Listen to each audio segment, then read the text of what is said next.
Ассаляму алейкум ва рахматуллахи ва баракату. Бисмилля, альхамдулиллах. Ассаляту вассаляму аля расулиллах. Как напоминание прошлогодним урокам, после намаза, так как мы только что совершили намаз, у нас в сердце должно быть два чувства.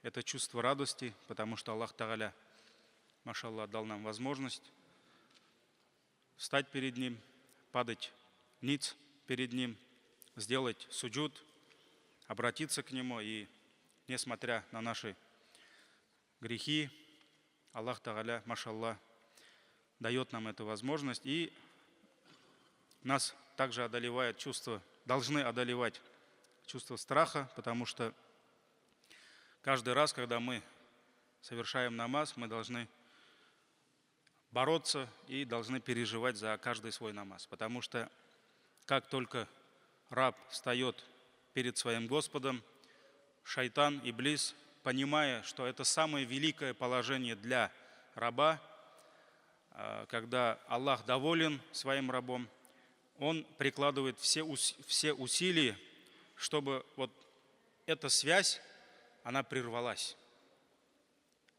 И поэтому, когда мы делаем такбиратуль ихрам, говорим Аллаху Акбар и заходим внутрь намаза, он начинает прикладывать все усилия, чтобы мы вспоминали то, что до этого не вспоминали.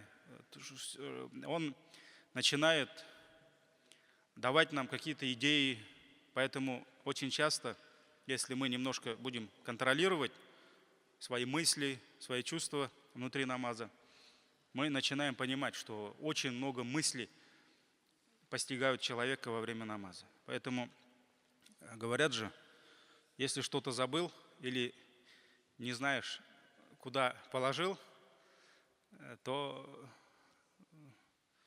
зайди на намаз, тогда все вспомнишь. Потому что шайтан, он все тебе напомнит.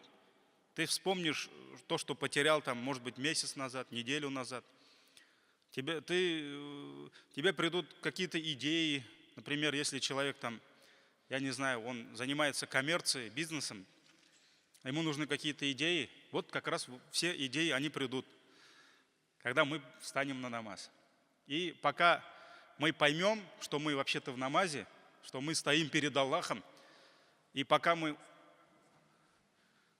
уберем эти мысли, у нас уже пол намаза проходит иногда. Если человек там, может быть, поэт, писатель, они, наверное, начинают там стихи, рифмы приходить. У меня тоже так бывает. Иногда не знаешь, какой вагаз рассказать сейчас. Идешь куда-то, людям вагаз рассказать. 2-3 варианта. На намаз встаешь, у тебя 4-й вариант появляется. И действительно тяжело от этого уйти, потому что он же, враг, понимает, где у нас слабое место, куда мы стремимся. Поэтому это и у саляф и салих, и у праведных предшественников это было. Там Умар ибн Хаттаб иногда ряды строил военные во время намаза. Поэтому мы должны понять, что идет борьба за каждую секунду намаза. И мы должны понять, что шайтан крадет у нас части аджр намаза. И поэтому каждый из нас после намаза должен быть в переживаниях. А как мы отдали этот долг? И достоин ли наш намаз, чтобы Аллах принял его? И, конечно, у нас очень много недостатков в намазе, и поэтому пусть Аллах примет наши намазы по своей милости, иншаллах, и не лишает нас совершать это великое поклонение. Уроки дуа. Сегодня у нас 3-й урок, и мы с вами говорили о тех достоинствах дуа, о которых Аллах Тааля говорит в Коране. И мы с вами говорили, что если открыть первую страницу Корана, мы видим, что Коран начинается с этого поклонения. После слов восхваления мы обращаемся к Аллаху и просим у Него то, что является причиной счастья, как в этом мире, так и в мире вечном. Это «Ихдина сират аль-мустаким», «О Аллах, наставь нас» или же «Веди нас по прямому пути», «Гайриль магдуби алейхим валя даллин», сирата аллазина ан'амта алейхим, гайрил магдуби алейхим валя-д-даллин. Поэтому Коран начинается с дуа, и Коран завершается с дуа. Потому что если открываем последнюю страницу, 113 сура, 114 сура, в этих сурах мы находим один из видов дуа, который называется исти'аза, когда раб, понимая свою слабость, понимая то, что он слаб перед врагом, и своими силами он никак не может его одолеть, он прибегает к помощи Аллаха. Он обращается к нему и просит у него, чтобы он его защитил. И это есть исти'аза. И с этих слов, с этого дуа начинается намаз. Потому что по сунне мы знаем, что когда мы приветствуем Аллаха, слова приветствия, дуа уль-истифтах в первом ракагате, до того, как мы начинаем общаться, слушать и читать слова Аллаха, сурат аль-Фатиха, «А'удhu билляхи минаш шайтану раджим», мы прибегаем к Аллаху, ищем защиты у него от шайтана, потому что драться, бороться с шайтаном у нас сил не хватит, если только Аллах Тааля не даст нам тауфик, и Он нас не защитит. Поэтому Коран, то, что книга Аллаха начинается с дуа и завершается с дуа, это уже показывает, доказывает достоинство, машаллах, дуа.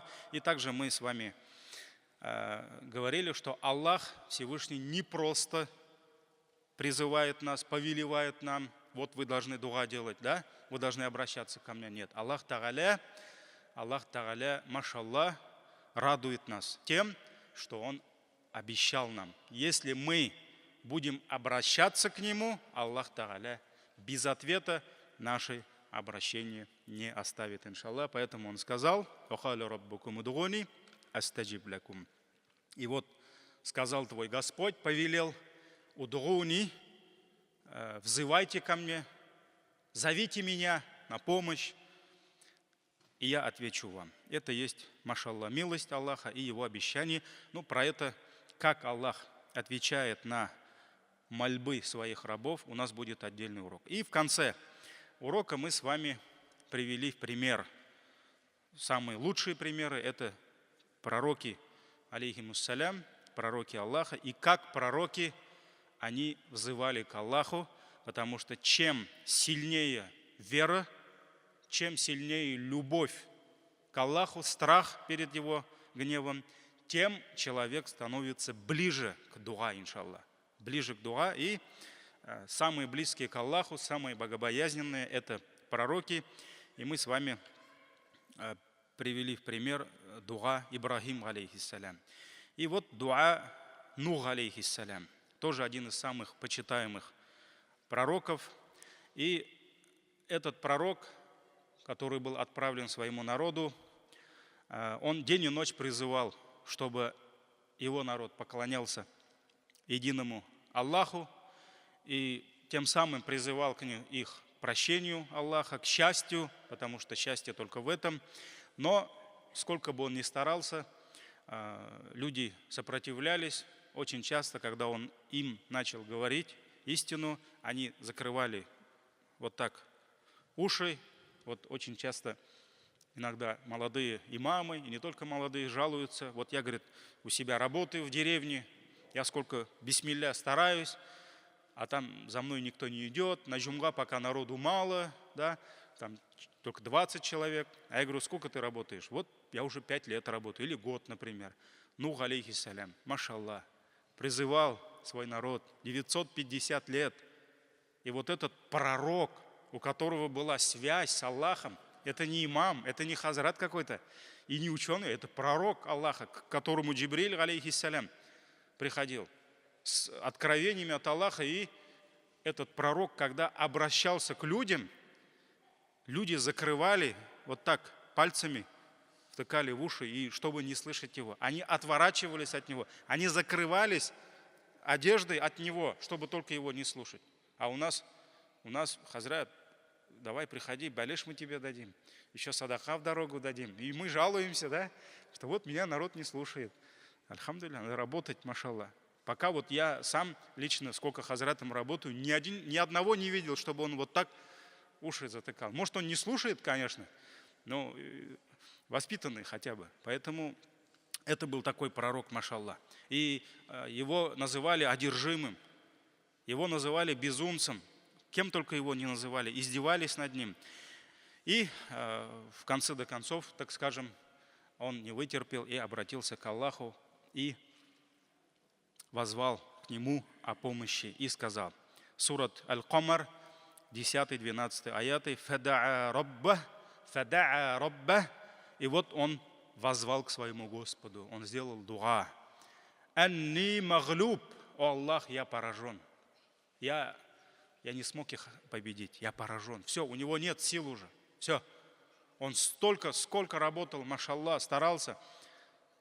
Не 50 лет, а 950 лет. И он сказал: «Анни маглюб». О Аллах, я поражен. Меня они одолели. «Фантасир». Помоги же мне. Дай мне свою помощь. И тогда Аллах принял его дуа. «Фафатахна абуаб ас-самаи бима'им мунхамир». И мы открыли врата неба, откуда стала изливаться вода. Аллах не спаслал воду на них. «Вафаджарна аль-арда уюна». И тогда мы разверзли землю, из которой забила вода. То есть вода шла и сверху, и снизу. «Фальтакал мау аля амрин кад кудир». И тогда слились воды небес и воды земли. Они слились, потому что воды было очень много. «Аля амрин кад кудир». Для дела, которое было предопределено в предопределении Аллаха. Это сурат Аль-Камар, 10-12 аят. Также мы в Коране знаем другие есть слова мольбы Нух алейхиссалям. Также в Коране мы находим дуа Аюб алейхиссалям. Мы знаем, что Аюб алейхиссалям, Аллах испытал его болезнью, и Аюб алейхиссалям обратился к Аллаху и попросил у него шифа, исцеление от этой болезни. И это дуа есть в Коране, сурат Анбия, пророки, 83-84 аятах. «Ва Аюб». И вспомни Аюба, алейхиссалям. «Иднада робба», который воззвал к своему Господу. «Да'a робба», он обратился к своему Господу. «Анни массания дур». О Аллах, воистину меня коснулось зло, то есть меня коснулся недуг. «Ва анта архамур рахимин». А ты милостивый из милостивых. То есть он сказал: «О Аллах, меня постигла болезнь, а ты милостивый из милостивых». То есть ты можешь исцелить меня, потому что ты милостивый из милостивых. «Фастаджабна лах». И, кстати, вот это, когда мы обращаемся к Аллаху и просим у Него что-то, мы можем называть Его те качества и имена, которые связаны с тем, что мы от Него ожидаем. Например, мы можем сказать: «О Аллах, дай нам пропитание, ибо Ты тот, который дает пропитание». «Аллахумма я раззак, урзукни». Или: «О Аллах, спаси меня, ибо Ты тот, который спасает». «О Аллах, дай мне силу и мощь, потому что Ты обладатель безграничной силы и мощи». Про это у нас будет, иншаллах, отдельный урок. «Фастаджабна лах». И Аллах говорит, и мы ответили ему. Аюб алейхиссалям обратился, от него ушла мольба, и от Аллаха пришел ответ. «Фастаджабна лах». И мы ответили на его мольбу. «Факашафна ма бихи мин дур». И устранили, избавили его от постигшего его зла, вреда. «Ва атайнаху ахлаху ва митhlахум». И мы вернули, даровали ему, его семью, «ва митhlахум», и еще добавили, «ва митhlахум ма'ахум рахматам мин индина», в качестве милости от нас, «ва зикра лил абидин», и как назидание для тех, кто поклоняется, для поклоняющихся рабов. Это сурат пророки, 83-84 аят. Поэтому вот это тоже есть дуа, с которым обращался к Аллаху один из пророков, алейхимуссалям, пророк Аюб. И вот также Аллах приводит нам в других аятах, в других сурах мольбы пророков, с которыми они взывали к Аллаху в разные времена, потому что мы знаем, пророки жили среди разных людей, у каждого был свой народ, в разные эпохи, у каждого были свои проблемы. Например, у Нуха, алейхиссалям, вот такая была проблема. Аюб, алейхиссалям, его постигла болезнь. И в зависимости от его ситуации они обращались к Аллаху и просили его помощи. И на примере вот этих самых лучших его рабов все остальные праведные рабы Аллаха должны жить всегда, обращаясь к Нему. Какая бы проблема ни была, какая бы беда, трудность не постигала, мы всегда должны обращаться к Аллаху. И Аллах Тааля говорит: «Татаджафа джунубухум анил мададжи'а». Они отрывают свои бока, то есть свои тела от постели. То есть просыпаются от сна, каким бы сон не был сладким, они отрывают свои тела. Наш устаз говорил, самый сильный не тот, кто поднимает там штангу больше всех, да, а самый сильный тот, кто может поднять тело на тахаджуд или там на утренний намаз, да, уставшее тело. И вот они отрывают свои бока от постели, яд'уна раббахум хауфан ва тамаа, и взывают к своему Господу хауфан, в страхе, то есть опасаясь его наказания, ва тамаа, и надеясь на его милость, на его прощение, на его рай, иншаллах.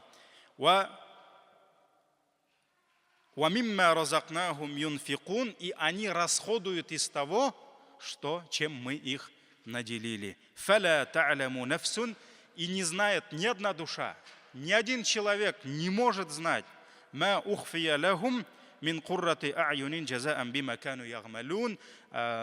один человек не знает, какие же радости, какие услады для глаз, то есть какие подарки сокрыты для них, как воздаяние за то, что они совершали. То есть Аллах Тааля говорит, что ни один человек не может знать, представить себе даже в своих мечтах, что для них приготовил Аллах в этой жизни, в раю, машаллах, в райских садах, как воздаяние за то, что они совершали. Это сура Саджда, 16-17 аяты.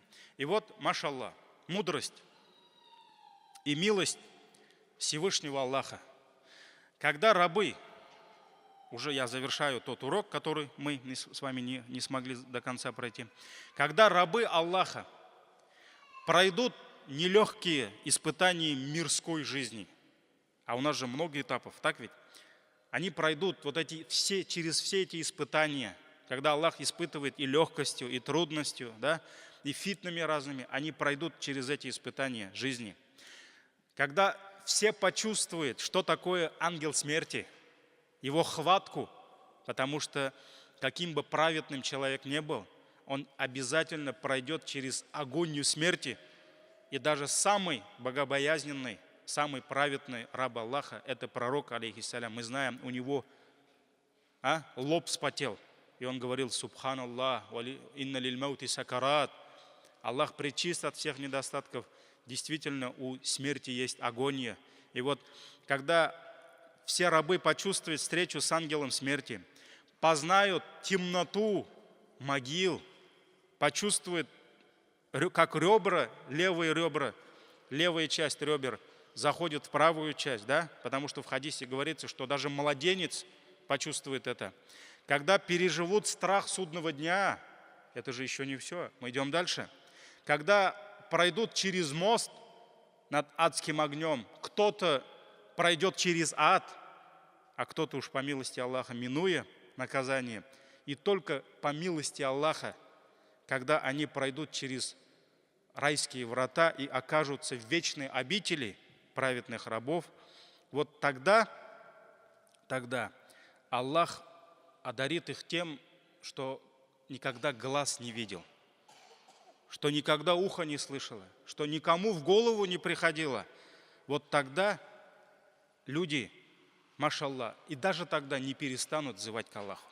Дуа, обращение к Аллаху, даже тогда, когда уже все там позади, ты уже в раю. А когда я почему вот это все повторял? Потому что когда ты через все это проходишь, ты понимаешь цену райских садов, да? И вот тогда, когда они уже, машаллах, в раю и все позади, они не перестанут взывать к Аллаху, будут обращаться к Нему. И Всевышний Аллах говорит: «Таджри мин тахтихимуль анхару фи джаннатин наим». Воистину тех, которые уверовали и творили праведные дела, Господь поведет верным путем за их иман в садах блаженства.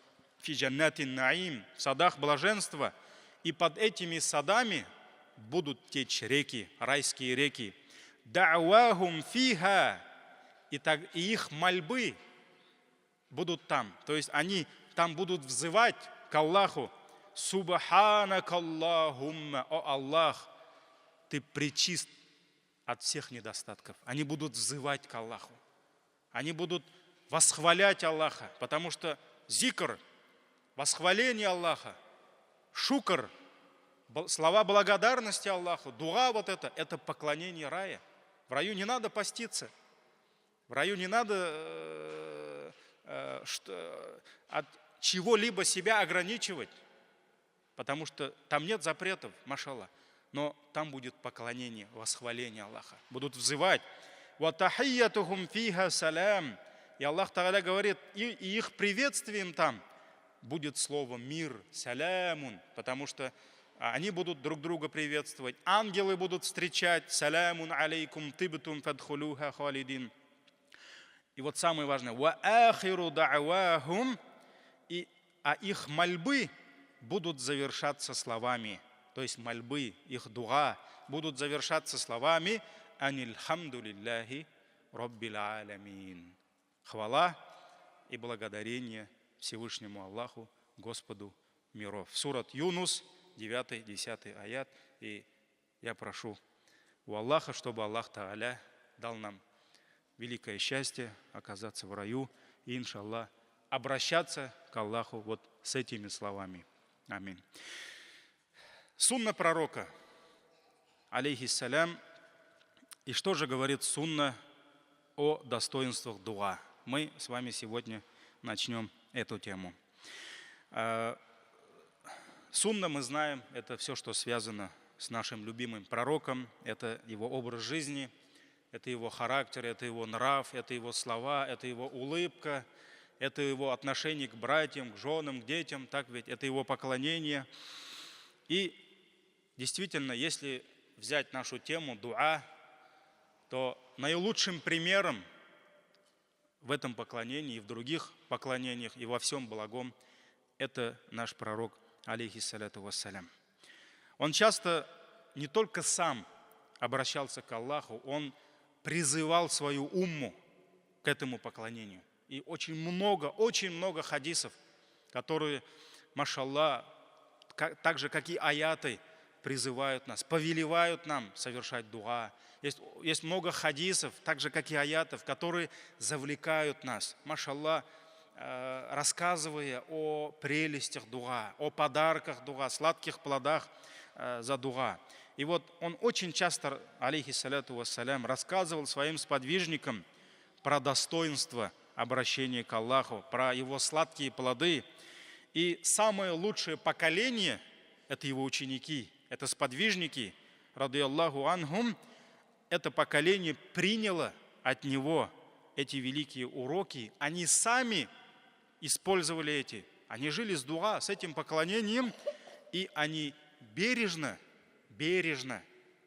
сохранили этот аманат и передали вот это великое наследство последующим поколениям. И мы знаем, как до нас дошли вот эти хадисы, которые, вот это наследие пророка, алейхиссаляту вассалям, что касается дуа и других поклонений, это через них, это через табигинов, машаллах. И вот передает Ну'ман ибн Башир, ради Аллаху анху, что посланник Аллаха сказал: ад-дуа хуа аль-ибада. Мольба, дуга – это есть поклонение. И прочитал после этих слов слова Всевышнего Аллаха. Это сурат Гафир, прощающий 60-й аят. وَقَالَ رَبُّكُمُ دُعُونِي أَسْتَجِبْ لَكُمْ. То есть посланник Аллаха, когда сказал, что дуа является поклонением, он прочитал, подтвердил свои слова этим аятом. И сказал твой Господь: «Уд'уни, взывайте ко мне, дуа делайте, астаджиб лякум, а я отвечу вам. Инна лазина ястакбируна ан ибадати, и те, которые превозносятся, такабрляналар, да, превозносятся над поклонением мне, саядхулуна джаханнама дахирин, они войдут в гиенну, в адский огонь, будучи униженными». И вот этот хадис в сборнике имама Тирмизи. И в другом хадисе, как продолжение уже этого, этот хадис нам передает Ибн Аббас, радийаллаху анхума, что посланник Аллаха сказал: самое лучшее поклонение, не только поклонение, афдалюль ибада, самое лучшее поклонение – это дуа. Этот хадис передал нам имам Хаким, этот хадис хороший, хасан. И вот, машаллах, в первом хадисе посланник Аллаха сказал, что дуа – это поклонение, а в этом хадисе сказал, что дуа – это одно из самых, машаллах, лучших видов поклонений. И вот этими словами он объяснил нам, что обращение раба своему Господу является действительно одним из самых великих видов поклонения. И в другом хадисе, который мы находим в сборнике Ибн Маджа, Тирмизи, Ибн Хиббан, от Абу Хурайра, радийаллаху анху, что посланник Аллаха сказал: «Лейса шей'ун акраму индаллахи минад дуа». И нет перед Аллахом более достойного поклонения, чем дуа. Машаллах. Вот нет перед Аллахом более достойного поклонения, чем дуа. Вот это показывает, машаллах, сунна пророка рассказывает нам о достоинствах дуа. И вот если посланник Аллаха сказал, что дуа – это поклонение, что дуа – это самое лучшее поклонение, и нет ничего достойнее перед Аллахом этого поклонения дуа, то мы должны понимать, что в этом есть какая-то мудрость. И действительно, в чем же, давайте вот разберем немножко этот вопрос, в чем же достоинство дуа? Ведь вот многим братьям, сестрам может показаться, что дуа – это же, машаллах, это небольшое поклонение, которое мы обычно делаем между поклонениями. Так ведь? Это не требует от нас много времени, много усилий, не такое сложное. Но, несмотря на это, посланник Аллаха сказал, что это самое достойное поклонение. Вот в чем же причина? Ученые нам разъясняют таким образом. Первая причина. Когда раб Аллаха обращается к своему Господу, к Аллаху, этим обращением он показывает ему свое смирение. Как просит раб у Аллаха? Вот так? Или там: «О Аллах, прими у меня, да? Помоги мне». Нет. Во-первых, он понимает, что он нуждается в его помощи. Он понимает, что он может ему помочь. И он показывает свое смирение. Когда он просит у него, почему вот это даже адабу дуа, да? Он не просто так, а вот он просит, он тянет руки и просит у него. Он показывает свое смирение. Он показывает, что он слаб. Он это понимает. О Аллах, я слаб. И он показывает нужду свою в нем. Он говорит: «О Аллах, ты не нуждаешься во мне, но я нуждаюсь в тебе. Мне нужна твоя помощь». И вот ученые говорят, вот в этом и есть суть поклонения. Суть поклонения. Вот то, что ты ради Аллаха воздерживаешься от еды, от питья, уразу держишь. Да? То, что ты совершаешь хадж, приходишь к Аллаху, 7-8 тысяч километров оставил все и говоришь ляббейк, Аллах, я перед тобой. То, что ты, машаллах, тахарет взял, встаешь перед Аллахом, Аллаху Акбар, это твое смирение, это ты показываешь, признаешь свою слабость. А вот дуа, как раз это то поклонение, которое показывает твою смиренность, твое признание своей слабости и нужду в нем. Вот это, говорят, суть поклонения, и поэтому это вот одна из причин того, что, машаллах, дуа – это самое достойное поклонение. Вторая причина. Во время поклонения, чем больше смиренно сердце раба, да, чем больше сосредотачиваются мысли человека, тем выше степень поклонения. Даже во время уроков намаза мы с вами говорили, что есть люди, которые совершают намаз телом, но их души далеки от намаза.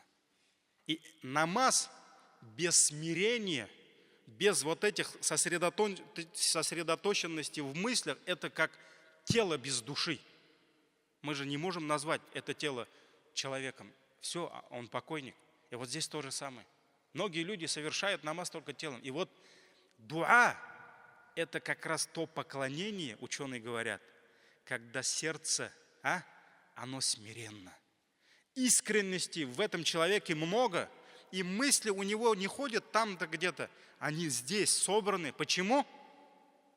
В чем секрет? Почему дуа, машаллах, притягивает искренность, сосредоточенность, смиренность? В чем причина? Потому что он же просит себе, субханаллах. У него проблема в жизни случилась. И как он может, он не знает, как жить, он не знает, куда идти, и как он может встать перед Аллахом или там опуститься в суджуд, и как он может думать о чем-то, когда он просит выход из этой проблемы, из этой беды. Он говорит: Аллах, спаси меня. Поэтому одно из самых, говорят ученых, искренних поклонений – это дуа. Потому что он себе просит. Он себе просит. И даже когда вот мы совершаем намаз, а мы знаем, что во время намаза, внутри намаза есть моменты, когда можно, машаллах, пользуясь случаем, можно просить у Аллаха дуа. Даже некоторые ученые говорят, что можно даже своими словами просить. Не все хотя про это говорят. Это суджуд, это перед салямом. Вот обратите внимание, иногда, очень часто, вот обратите внимание на свой намаз. Очень часто у нас сердце откуда-то возвращается именно тогда, когда мы дуа делаем. Именно тогда, когда мы, не когда мы, к сожалению, Аллаха восхваляем, да? Когда мы ему зикр говорим, восхваляем, да? Коран читаем. Очень часто я сам в себе эту проблему вижу. У меня сердце более сосредоточено, даже внутри намаза, когда я у него что-то прошу, потому что это мне надо. Ну вот мы такие, понимаете? И вот дуа – это то поклонение, когда ты искренне как никогда, потому что у тебя проблема, тебе надо просить для себя. И вот чем выше степень смиренности, сосредоточенности мысли, тем выше степень поклонения. И вот дуа – это как раз то время, когда ты более смиренный и искренний. Чем больше искренности, тем выше поклонение. Поэтому это вторая причина. Также причина, третья, дуа – это такое поклонение, которое включает в себя, даже не включает, наверное, слово вот вбирает, постепенно вбирает в себя такой вид поклонения, как таваккуль, упование на Аллаха, и истиана, просьба о помощи. И тот, кто уповает на Аллаха, он уповает на его силу. Он понимает, что он обладатель силы, мощи, и он может ему только помочь. И сердце верит, что все, что он просит, просящий, все в его власти. И поэтому сердце, дуа помогает сердцу уповать на Аллаха, доверять ему, верить, что Аллах хранит его, Аллах поможет ему, Аллах даст ему выход из создавшейся ситуации. И дуа укрепляет сердце, вот, машаллах, это чувство, это поклонение, таваккуль. То есть практически, через практику, когда мы делаем дуа, потихоньку в нас укрепляется другой вид поклонения, это таваккуль, когда сердце, машаллах, начинает уповать на него. И причина в том, что человек, который просит у Аллаха, он понимает, что его жизнь его семьи, за кого бы он дуа не делал, за тех людей, которых он дуа делает, все в руках Всевышнего Аллаха. И то, что Аллах пожелает, оно обязательно сбудется. То, что Аллах не пожелает, это никогда не произойдет. И он просит у него, надеясь на него, веря, что Аллах Тааля примет. И вот тоже в этом и весь смысл и душа поклонения, когда сердце уповает на него. И если так посмотреть, уже в общем, то, что посланник Аллаха, алейхиссаляту вассалям, сказал нам, что дуа является одним из самых достойнейших, величайших поклонений, вот это даже этот хадис, да, мы должны понимать правильно. Мы должны понимать правильно, потому что дуа по своей природе, просто как один из видов поклонения, это не значит, что он самый достойный поклонения. Потому что, если поставить на чашу весов два поклонения, само поклонение, как намаз и дуа, конечно, намаз выше и достойнее, чем дуа. Так ведь? Поэтому, если посланник Аллаха сказал, что дуа – это самое великое поклонение, это не значит, что дуа всегда самое великое поклонение. Потому что быть может, что поминание Аллаха, восхваление Аллаха, да? Альхамдулилля, Аллаху Акбар, Субханаллах, по природе своей, ученые говорят, по природе поклонения, может быть выше, чем дуа. Может быть выше, чем дуа. Или, например, чтение Корана. Если слова поминания, восхваления Аллаха выше, чем дуа, но чтение книги Аллаха по природе выше, достойнее, чем поминание, слова восхваления Аллаха. То есть чтение Корана выше. А если идти дальше, совершение намаза, намаз, когда человек встает перед Аллахом, тут уже и поминание, и восхваление, и дуа, и чтение Корана. Да? Если на чашу весов поставить Коран, чтение Корана и намаз, конечно, намаз выше. Намаз выше. Поэтому по природе может быть и так. Но мы должны понимать, машаллах, это мудрость Аллаха. Вот это его весы, которые учитывают абсолютно все. В зависимости от места, в зависимости от времени, в зависимости даже от человека, вот эти степеня, да, вот эти достоинства, они могут меняться.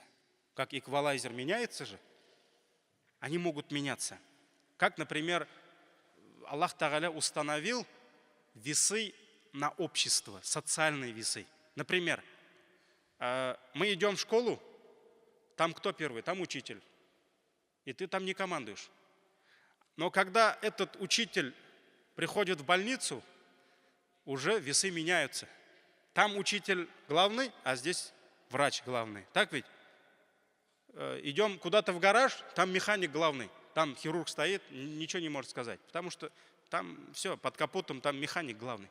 Вот это мудрость Аллаха. И вот также, в зависимости от времени, в зависимости от ситуации, в зависимости от человека, вот эти виды поклонений, эти достоинства, превосходства, они могут меняться. Где-то дуа может быть выше, чем зикр. А хотя вот на тех весах зикр был выше. Так ведь? Где-то чтение Корана может оказаться выше намаза. Поэтому все зависит от ситуации, от обстановки. И вот ученые говорят, вот это целая наука. Как меняются превосходство поклонения. Это целая наука, и мусульманин, он должен знать это. Он должен знать это, в какое время, какое поклонение совершать. Потому что, и, машаллах, сунна пророка, алейхиссаляту вассалям, как раз учит нас этому. В какое время мы должны лучше для нас намаз читать? В какое время лучше для нас восхвалять Аллаха? В какое время дуа делать? В какое время садака давать? Кому-то, брату, сестре помогать?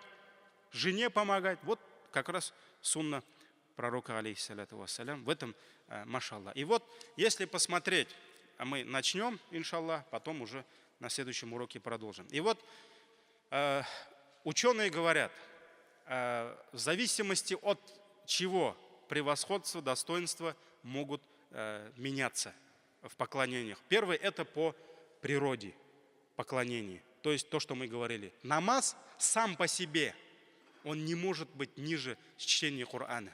Поэтому он выше чтения Корана. Чтение Корана выше, чем слова восхваления Аллаха. Слова восхваления Аллаха выше, чем дуа. Это по природе. Также превосходства могут меняться в зависимости от времени. Например, после совершения утреннего намаза и после совершения аср намаза до восхода и до захода солнца, что лучше? Что лучше? Например, совершение намаза или чтение Корана? Слова восхваления, конечно. Это то время, когда намаз, он совершен, все. Вот в это время весы меняются. И во время восхода солнца вообще нельзя намаз читать. Поэтому что? Уже весы меняются. Зикр, кираатуль Коран, чтение Корана, дуа становится выше намаза. В зависимости от времени. В зависимости от времени. Также превосходства могут поменяться в зависимости от того, какое дело совершает человек. Например, намаз. Внутри намаза. Когда человек совершает рукух или суджуд, то во время рукуха и суджуда нежелательно, не надо читать Коран.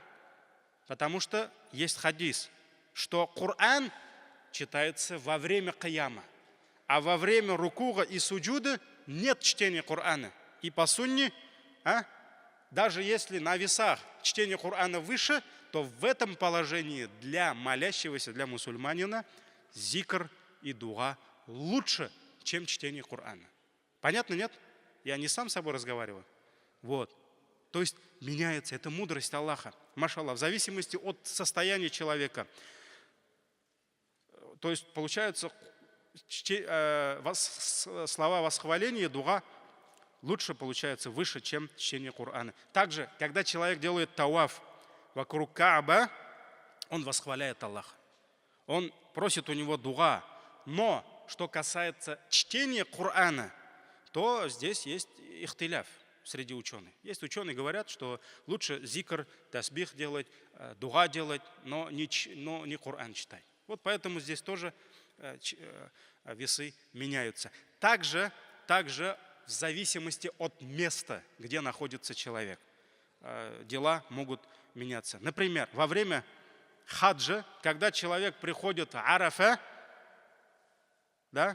когда человек возвращается в Муздалифа, когда человек бросает камни, когда он находится на горах Сафа и Марва, то у этих мест, Арафа, Муздалифа, когда возвращаешься, камни кидаешь, и стоишь на горах Сафа и Марва, у них есть специальные зикры, слова восхваления.